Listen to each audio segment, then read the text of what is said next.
Wait a minute. Wait a minute. You ain't heard nothing yet. Wait a minute, I tell you. You ain't heard nothing. You want to hear Toot Toot Tootsie? All right. Hold on. Toot Toot Tootsie. Goodbye. Toot Toot Tootsie. Don't cry. The little choo-choo train. Music has always been an important part of filmmaking. As Martin Scorsese once said, music and film are inseparable. They always have been and always will be.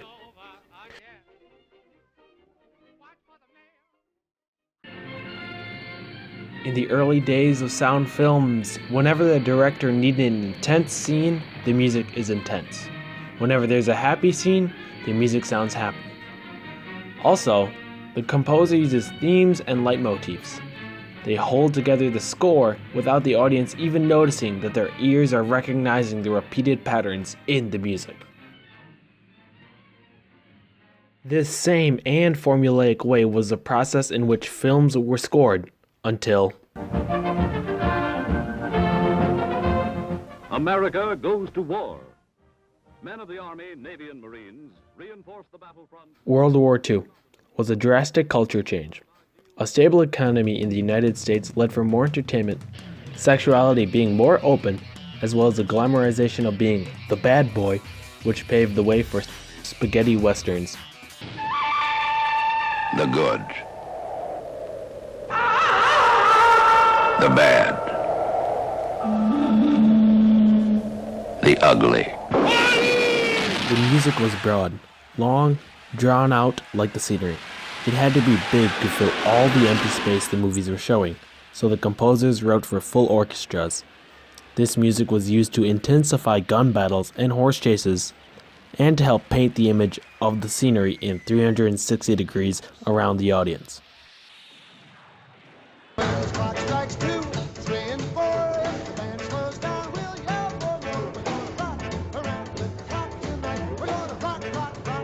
One of the decade's most controversial subjects was, however, eagerly embraced by the film industry: juvenile delinquency.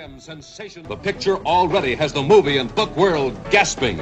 Blackboard Jungle, noteworthy as one of the first of several films to acknowledge the restlessness and, in some cases, violence of teenagers, featured Rock and Roll Around the Clock by Bill Haley and the Comets during its opening credits, marking the first use of rock and roll music in a film.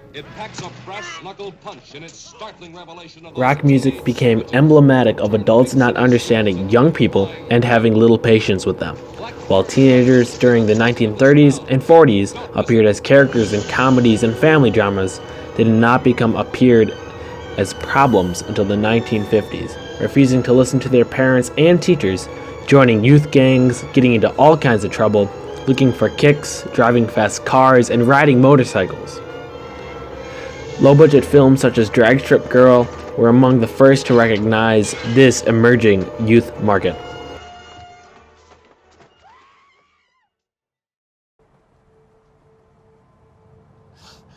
What you looking at me like that for? What, man? Come on, you just drove down here? Yeah.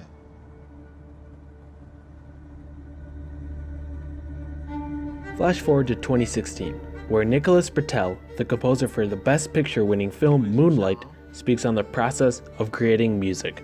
If we did that where I wrote music, recorded music, and then we had a whole second layer of the process where I would experiment with pitching it and bending it and slowing it and chopping it up.